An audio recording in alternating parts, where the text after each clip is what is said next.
दोस्तों, आज की वीडियो थोड़ा कंट्रोवर्शियल है, लेकिन आज की वीडियो बहुत इम्पोर्टेंट भी है। आज अपन 10 ऐसी हैबिट्स के ऊपर बात करेंगे जो कहीं ना कहीं आपको फाइनेंशियल फ्री होने से रोक रही है ना। और अगर आप उनमें सुधार कर लेते हैं तो आप भी फाइनेंशियल फ्री बहुत आराम से हो जाओगे। क्या दोस्तों, आपने कभी सोचा है कि कुछ लोग सालों तक मेहनत करते हैं, उसके बाद भी उनके जीवन में फाइनेंशियल कंडीशन में कोई ख़ास बदलाव नहीं आता है। लेकिन कुछ लोग दोस्तों काफ़ी ऑर्डिनरी बैकग्राउंड से बिलोंग करते हैं, काफ़ी पुअर बैकग्राउंड से बिलोंग करते हैं, और कुछ हैबिट्स के कारण वो काफ़ी आगे निकल जाते हैं, फाइनेंशियल फ्री हो जाते हैं, फाइनेंशियल फ्रीडम मिल जाता है उनको, काफ़ी ज़्यादा पैसे वगैरह उनके पास होते हैं, अचानक से वो रातों रात कैसे अमीर हो जाते हैं। पहले दोस्तों मैं आपको एक चीज़ क्लियर कर देता हूँ, गरीब होना कोई गलत बात नहीं है ना। और गरीब लोग दो कारणों की वजह से होते हैं। क्यों होते हैं? एक कारण तो ये होता है कि कहीं ना कहीं उनमें एजुकेशन की कमी होती है ना। उनको आइडिया नहीं होता है, किसी चीज़ का नॉलेज नहीं होता है कि अमीर कैसे बना जाता है ना। और हो गया, कुछ लोग होते हैं कि हेल्थ इशू होता है उनको, है ना। अपॉर्चुनिटी की कमी हो जाती है कई लोगों को, इस वजह से वो फाइनेंशियल बैकवर्ड रह जाते हैं। लेकिन कुछ लोग दोस्तों ऐसे होते हैं जिनके पास अपॉर्चुनिटी भी होती है ना, सारी रिसोर्सेज भी होती हैं, सब कुछ होता है, बस वो कुछ हैबिट्स की वजह से, उनकी जो गलत हैबिट्स हैं उनके अंदर, उस वजह से वो फाइनेंशियल स्टक हो जाते हैं, फंस जाते हैं, फाइनेंशियल फ्री नहीं हो पाते हैं। आज की वीडियो में दोस्तों अपन किसी को जज नहीं करेंगे, अपन सिर्फ उनकी हैबिट्स और उनके माइंडसेट के ऊपर बात करेंगे, है ना। जिनको थोड़ा सा भी अगर आप बदल लोगे ना, तो आपकी जो फाइनेंशियल ग्रोथ रुकी हुई है ना, वो बहुत बढ़िया हो जाएगी उसकी जर्नी। लोगों को दोस्तों आइडिया ही नहीं है कि इनकम क्या होती है और वेल्थ क्या होती है। बहुत से लोग ऐसे होंगे जो सोचते होंगे कि इनकम और वेल्थ दोनों एक ही चीज़ है, लेकिन दोनों बहुत डिफरेंट चीज़ हैं दोस्तों।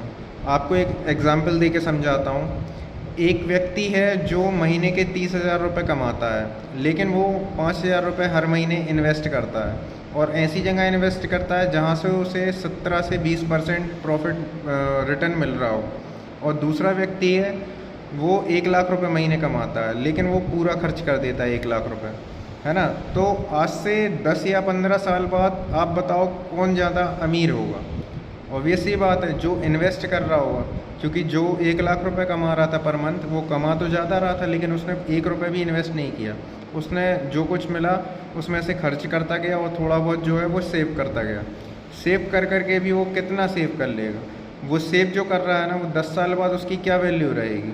लेकिन जो व्यक्ति 5,000 रुपये आज इन्वेस्ट कर रहा है, 10 से 15 साल बाद उसकी क्या वैल्यू रहेगी? 15% के हिसाब से आप लगा लो, कम से कम बोल रहा हूँ 15%, मिलता तो कई जगह पे 20%, 25%, 30% भी है, लेकिन कम से कम अगर 15% देखें अपन, तो उस व्यक्ति के पास 10 साल बाद कितना रिटर्न आएगा?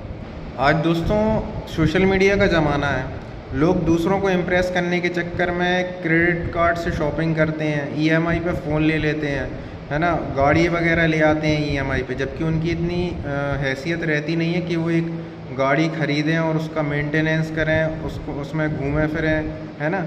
उनकी उतनी हैसियत रहती नहीं है, लेकिन फिर भी दिखावे के चक्कर में वो महंगे महंगे शौक़ पूरे करते हैं और एक लग्जरी लाइफ स्टाइल अपनी दिखाते हैं लोगों को। जबकि दोस्तों असली वेल्थ पता क्या होती है? जो आपके पास पैसा पड़ा हो पीछे, है ना, वो पैसा अपने आप ग्रो कर रहा हो, वो चीज़ वेल्थ कहलाती है ना। ये दिखावा ज़रूरी नहीं है, ये एक टेम्परेरी होता है, इसका कोई भरोसा भी नहीं होता है कि ये कब तक के लिए। लेकिन जो वेल्थ होगी ना, वो आपकी डेफिनेट लंबे टाइम तक चलेगी, और साथ में आपको हर एक टाइम पीरियड पे अच्छा खासा रिटर्न देगी। मार्केट दोस्तों उन्हीं लोगों को ज़्यादा पैसे देती है जो लोग के पास कोई ना कोई स्किल हो, है ना। आज के समय में इतनी सारी स्किल्स आ गई हैं मार्केट में कि हर टाइम चेंजेस आ रहे हैं हर जगह, चाहे वो टेक्निकल फील्ड हो, चाहे वो फिजिकल चीज़ हो, फील्ड हो, है ना। हर जगह नई स्किल्स आपको देखने को मिलेंगी। अगर आप दोस्तों हर साल एक नई स्किल भी सीखोगे ना, तो आपके कमाने के तरीके और कमाने के जो संसाधन हैं वो बढ़ते जाएंगे। तो आपके अंदर कुछ वैल्यूएबल स्किल्स होना बहुत ज़रूरी है। अब बहुत सारी स्किल्स हैं, जैसे कि सेल्स की अलग स्किल है, डिजिटल मार्केटिंग की अलग स्किल है, एआई टूल्स की अलग स्किल है, अकाउंटिंग की अलग स्किल है ना, और कम्युनिकेशन की अलग स्किल है। बहुत सारी स्किल्स आपको देखने को मिल जाएंगी। आजकल यूट्यूब का ज़माना है, वीडियोस वगैरह हर जगह चल रही हैं, तो वीडियो एडिटिंग अगर आपको बेहतर तरीके से आती है तो आप काफ़ी अच्छी अर्निंग कर पाओ। रिच माइंडसेट वाले लोगों में और पुअर माइंडसेट वाले लोगों में पता क्या डिफरेंस है? जो रिच माइंडसेट वाला लोग होगा ना, इंसान होगा, वो हमेशा पहले एसेट्स खरीदता है, बाद में लायबिलिटीज़ की तरफ ध्यान देता है। लेकिन जो पुअर माइंडसेट के लोग होते हैं ना, वो एसेट्स बाद में बनाते हैं और लायबिलिटीज़ पहले क्रिएट कर लेते हैं।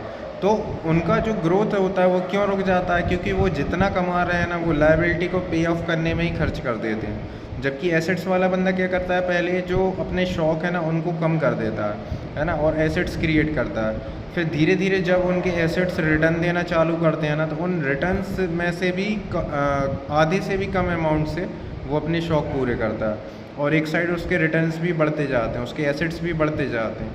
इसीलिए एक रिच माइंडसेट वाला आदमी रहता है ना, एसेट्स के दम पे वो अमीर बन जाता है, और जो पुअर माइंडसेट वाला व्यक्ति रहता है ना, वो लायबिलिटी के दबाव, इतना प्रेशर आ जाता है। फिर अगर वो कोई काम अच्छा कर भी रहा होगा ना, तो प्रेशर इतना रहता है कि फिर उस काम को वो अच्छे से परफॉर्म नहीं कर पाता है, उसका मन ही नहीं होता है। और दोस्तों, ये लायबिलिटीज़ कभी कभार इतनी लंबे टाइम पीरियड तक चलती है ना, मैंने कई लोगों को देखा है कि मतलब एक इंसान अपनी जीवन भर उन लायबिलिटी को पे करता है, उसके बाद भी वो पूरी लायबिलिटी पे नहीं कर पाता। फिर आगे चल के उसकी जो आने वाली पीढ़ी होती है ना, जो उसके बेटे होते हैं, बेटियां होती हैं, वो भी उसी लायबिलिटी को पे करने में अपना आधा जीवन निकाल देती हैं। आपने भी ऐसे कई केस सुने होंगे जो जैसे कर्जा वगैरह ले लेते हैं ना, ज़्यादा ब्याज पे किसी से कर्जा ले लिया है ना, गवर्नमेंट से नहीं, किसी भी इंसान से कर्जा ले लिया, तो ये बहुत मुश्किल हो जाता है। ये दोस्तों कर्जे वगैरह क्यों होते हैं? क्योंकि दोस्तों लोग इमरजेंसी फ़ंड बना के नहीं रखते हैं, है ना। इमरजेंसी फ़ंड होना बहुत ज़रूरी है दोस्तों, और कम से कम जितनी आपकी सैलरी है, जितनी आपकी इनकम है, उसके हिसाब से अगर देखा जाए ना, जितना आप एक महीने में कमाते हो, तो 6 महीने बराबर की सैलरी या 6 महीने बराबर की इनकम के बराबर आपके पास इमरजेंसी फ़ंड होना चाहिए। कि हो सकता है कि भविष्य में कभी कोई ऐसी घटना घट जाए जिसके कारण आपकी 6 महीने के लिए जॉब चली जाए, तो आने वाले 6 महीनों तक आप अपने आप को और अपने परिवार को कैसे पालोगे, उसके लिए आपको इमरजेंसी फ़ंड पहले से बना के चलना चाहिए, है ना। कुछ लोग इस फ़ंड को बनाते नहीं हैं। अभी ऐसा कोरोना के टाइम पे हुआ था कि काफ़ी लोगों की जॉब चली गई थी, है ना, और मतलब खाने के भी लाले पड़ गए थे। और अभी जब से ये AI वगैरह आए हैं कंपनियों में, तो काफ़ी लोगों की जॉब तो AI खा गया, है ना। तो और लोग मतलब जो IT सेक्टर में किसी दिन AC वाले ऑफिस में बैठता था आदमी, वो व्यक्ति पूड़ी चावल दाल ये बेच रहा है, वो भी साइकिल पे, है ना। तो आपने देखा होगा, कई रील्स देखी होंगी ऐसी। तो ऐसा समय जब भी आता है, उसके लिए आप पहले से ही तैयार रहें, है ना। और अगर आप तैयार नहीं रहोगे तो फिर आप लोगे लोन, और लोन लोगे तो आपको कहीं ना कहीं फाइनेंशियल प्रेशर रहेगा, जिसके कारण आपकी ग्रोथ रुक जाएगी। तो इमरजेंसी फ़ंड का होना बहुत ज़रूरी है। अब दोस्तों, एसेट्स और लायबिलिटीज़ की अपन ने बात की थी, तो सबसे पहले तो अपन ये जान लेते हैं कि एसेट्स क्रिएट कैसे करते हैं। पहले तो देखो, कई लोग तो रिस्क से डरते हैं, है ना, रिस्क लेने से डरते हैं। अब बिना रिस्क के एसेट क्रिएट होता ही नहीं है। एसेट एक ऐसी चीज़ है दोस्तों कि जिसमें रिस्क होता है ना, कि आगे चल के वो आपको प्रॉफिट देगी, लॉस देगी, क्या देगा वो आपके ऊपर है। कितना लॉस कितना प्रॉफिट देगा आपका एसेट, वो आपके ऊपर है, आपके डिसीजंस के ऊपर है ना। बहुत सारे ऐसे एसेट्स होते हैं जो कभी लॉस नहीं देते। बहुत सारे एसेट्स होते हैं जिसमें मतलब 50% चांस होता है कि या तो ये प्रॉफिट देगा या लॉस देगा। कुछ एसेट्स ऐसे होते हैं जिनमें कम चांस होता है लॉस का, लेकिन होता है ना। जैसे मान के चलो, एग्जाम्पल के लिए आपने लैंड ले ली, है ना, तो लैंड में एकदम ना के बराबर है। आप ज़मीन है आपकी पड़ी वो तो महंगी होगी, है ना। लेकिन अगर आपने कोई बिज़नेस स्टार्ट किया तो हो सकता है उसमें लॉस खा जाओ आप, लेकिन बिजनेस भी एसेट है, और हो सकता है कि उसमें इतना प्रॉफिट हो जाए कि आप उसे फुल टाइम करने लगो। कई सारे मेरे दोस्त हैं जो जॉब करते हैं, अच्छी खासी जॉब करते हैं। कई एक तो बैंक में जॉब करता है, वो पार्ट टाइम पता क्या करता है, होलसेल का काम करता है। और किस चीज़ का होलसेल करता है, वो ताड़पीन का तेल बेचता है ना। मेरी भी हार्डवेयर की दुकान है, तो मेरी दुकान पे भी वो आता है देने के लिए। तो कहीं ना कहीं लोग कुछ ना कुछ साइड बिजनेस कर रहे हैं, जिसके कारण उनकी वेल्थ बढ़े। जॉब भी कर रहे हैं। एक व्यक्ति हैं जो फॉरेस्ट में काम करते हैं, गवर्नमेंट जॉब है उनकी, अच्छी खासी सैलरी होगी उनकी, है ना, ऑफिशियल रैंक पे हैं। वो भी कहीं ना कहीं व्यापार कर रहे हैं, वो ईंटें बेचते हैं, ईंट का काम करते हैं, है ना। और साथ में वो योगा क्लासेस भी चलाते हैं। तो कहीं ना कहीं हर कोई अपनी वेल्थ को बढ़ाने के लिए काम कर रहा है। उसके बाद दोस्तों, किसी भी इंसान के पास दिन में 24 घंटे होते हैं। 24 घंटे में से मान के चलो आप 7 घंटे सोते हो, है ना, तो आपके पास बचे लगभग 17 घंटे। अब 17 घंटे में से कुछ मोटा मोटी आप जितना भी टाइम मिले आपको, आप उस टाइम में क्या करते हो? या तो फ़ोन में आप स्क्रॉल करते रहोगे, इंस्टाग्राम पे, यूट्यूब पे वीडियोस देखते रहोगे, रील्स देखते रहोगे, और वो भी कौन सी रील्स देखोगे आप जो जिसका कोई सेंस नहीं है ना, जो आपको 2 पैसे का भी नॉलेज नहीं दे रहा है ना। तो उसकी जगह पे आप दोस्तों अगर दिन का 1 से 2 घंटे भी दोगे ना खुद के स्किल्स के लिए, खुद के लिए, नॉलेज के लिए, तो काफ़ी ज़्यादा आपकी लाइफ में आपको डिफरेंस देखने को मिलेगा आने वाले 1-2 साल। कई लोगों को तो दोस्तों इन्वेस्टमेंट के बारे में कुछ ज़रा सा भी नॉलेज नहीं है। अब आप लोग अच्छे खासे घर से बिलोंग करते हो, पढ़े लिखे हो, सब कुछ बातें हैं। आप लोग अगर आपको कोई किसी ने नहीं सिखाया तो आप खुद नहीं सीख सकते हो क्या? आप खुद, आपके पास इतने सारे रिसोर्सेज हैं आज के टाइम पे कि एआई का ज़माना है ना, यूट्यूब पे इतने अच्छे अच्छे सेशंस हैं कि इन्वेस्टमेंट कैसे करना है, कहाँ करना है, हर एक चीज़ आपको सिखाई जाती है। इतने सारे टूल्स हैं, हर एक चीज़ आप लोग फ्री में सीख सकते हो, पता, कोई पैसे देने की भी ज़रूरत नहीं है ना। तो आप वहाँ से इन्वेस्टमेंट करना सीखो, कैसे इन्वेस्ट करें, कहाँ इन्वेस्ट करें। हाँ, ये है कि डिसीज़न आप खुद के मतलब खुद के दिमाग से लो। ये नहीं बोल रहा हूँ कि किसी और के बोलने से, किसी यूट्यूबर्स के बोलने से या किसी इन्फ्लुएंसर के बोलने से आप कोई चीज़ ख़रीदो या कहीं पे इन्वेस्ट करो। नहीं, आपको सीखना है उनसे, है ना। और डिसीजन लेना आपके ऊपर है कि आप कहाँ पे उस पैसे को इन्वेस्ट कर रहे हो, कैसे कर रहे हो, कितना आपको प्रॉफिट लेना है, कितने लॉस तक आप बियर कर सकते हो। हर एक चीज़ आपको अपने दिमाग से करनी है।